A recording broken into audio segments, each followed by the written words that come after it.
well, I'm sure this must have happened when you decided to stop drinking. You must have thought, this isn't good. I'm not going to be funny anymore. I thought that. Okay. I thought there was going to be ramifications. Yeah. Okay, and so what were they? What did you foresee happening? I thought I wouldn't be funny. I thought that people wouldn't like me. I thought that I wouldn't be able to meet girls if I wasn't drinking or having drugs or. Right, so that was what you were afraid of giving up if you stopped drinking. Right. What were you afraid of happening if you kept drinking?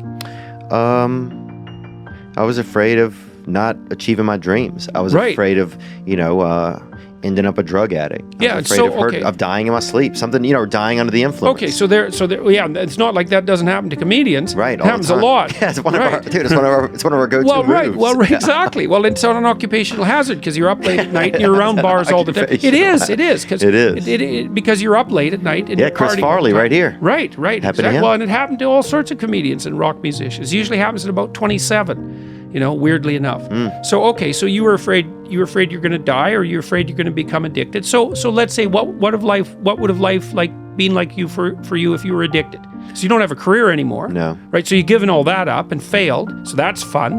So that's going to drive you even more towards drugs. Yeah, it would have been all my dreams. It would have been miserable. Right. It would have been hell. Exactly. So why quit drinking? So I don't end up in hell. Hey, there's a reason to stop. And then if you make that hell real, it's like, here's all the details of my personal hell. Yes, let's avoid that. Right. So then you have something to run the hell away from. Right. So now you have something towards and something to run away from. And I'll say this too, if there's any young men or women out there who are listening to Jordan feeling like, well, I don't know if I start doing something different, like my friends are going to act a certain. Yeah, they are. They are. Yeah, that's But you're going to start creating conversations. You're going to become the intrigue because you're going to be bringing something new to the table. You're also going to find out who your friends are. Yeah. Because if you're starting to put your life together and you have friends that object, those are not friends. Those are just people you know. They're not friends, because a friend is someone, this is one of the hallmarks of a friend. Here's 2 hallmarks. Mm-hmm. A friend is someone you can tell bad news to.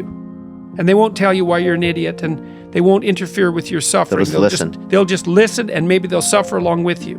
Okay, so you can tell bad news to them, and they won't tell you some worse thing that happened to them.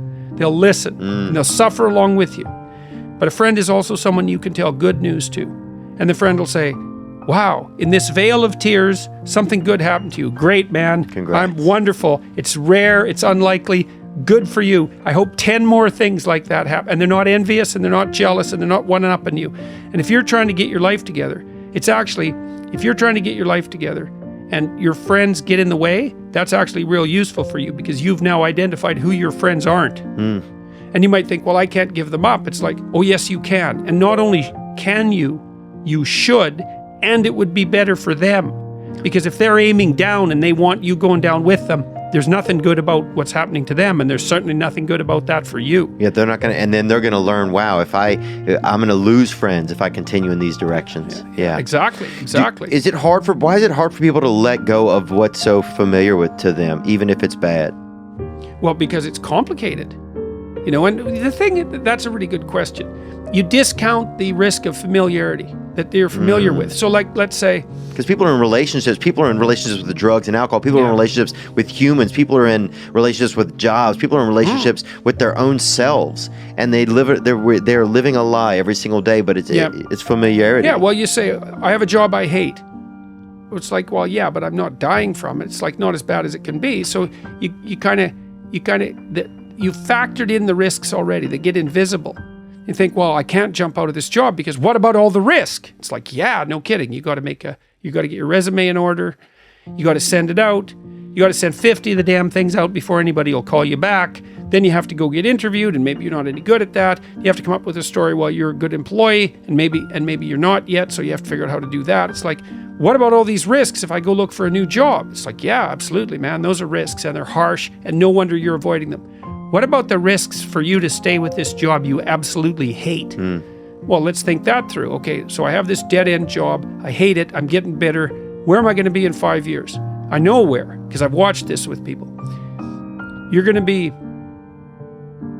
just like you are now, except a lot more of what's good about you is going to be gone, and a lot more of what's terrible is going to be amplified.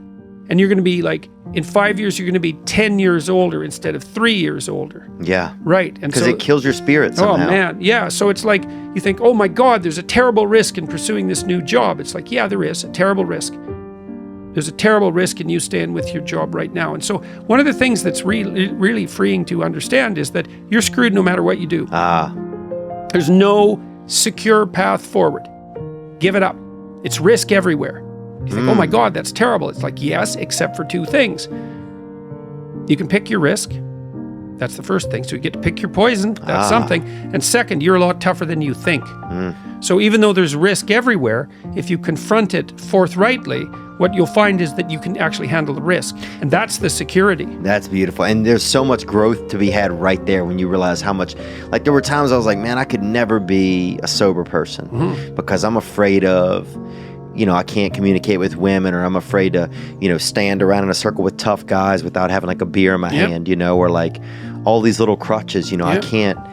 And then I remember when I got like 90 days sober, I was just like, holy shit, man. Like, it was like the first time I'd ever done something, like for myself, Yeah.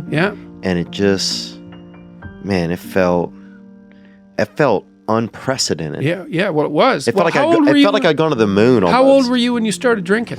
I don't know, probably like 17 or 16, kind of regular. Yeah. It was pretty basic, and I never did a bunch of it, But my biggest thing was just emotional sobriety. Like I was so drunk on my own insecurities and low self-worth. Well, alcohol really is a good drug for coping with anxiety. That's why people use it. So it does too. If you really like alcohol, it does two things to you. It makes you more extroverted and enthusiastic while you're on the ascending limb of the blood alcohol curve, which is why you have to keep drinking once you start.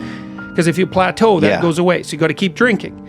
Okay, so that's one thing. It makes you more enthusiastic and more full of positive emotion. And the second thing it does is reduce anxiety. Yeah. And so if you are a bit more socially anxious, and you also have that positive response to alcohol, which everyone doesn't have, by the way, then it's a great drug. But the problem is it's a great drug for the moment. Right. Right. There's consequences. Yeah, this sounds when it's not great. Well, it also, alcohol is an interesting drug because it actually doesn't make people stupid. This has been tested. Like people who are drunk will take far more risk. And you might say, well, that's because they're too stupid to understand the risk. It's like, no, they're not. If you ask them about the risk when they're drunk, they can outline it perfectly. What it stops them from doing is caring about the risk. It's actually, and that's part of the anti-anxiety component. It's like, yeah, the risk is, that's why you can drive around drunk at high speed in a car, which is a really stupid thing to do. Yeah. We used to do that in the back roads in northern Alberta. It's fun. Yeah. But people died all the time doing it, especially in the winter. It's like, wow, this is great. It's great until your head's gone through the windshield, like so many things. Yeah. It's like jumping off a cliff. I'm flying, which is true until the last 1/10 of a second. It's like, then you're not flying, man. It's like, yeah. So alcohol has exactly that effect. It is a great anti-anxiety drug, but it does stop you, and you said it stopped you from learning the skills that you need in a social circumstance to be able to cope with that. So then it actually stops you from dealing with the anxiety. You don't have to learn how to overcome it. That's not good. Yeah. So you're not really learning. You're kind of just staying in you're baiting you're kind of meeting the anxiety with a little bit of light medication, but you're never getting through whatever the anxiety was.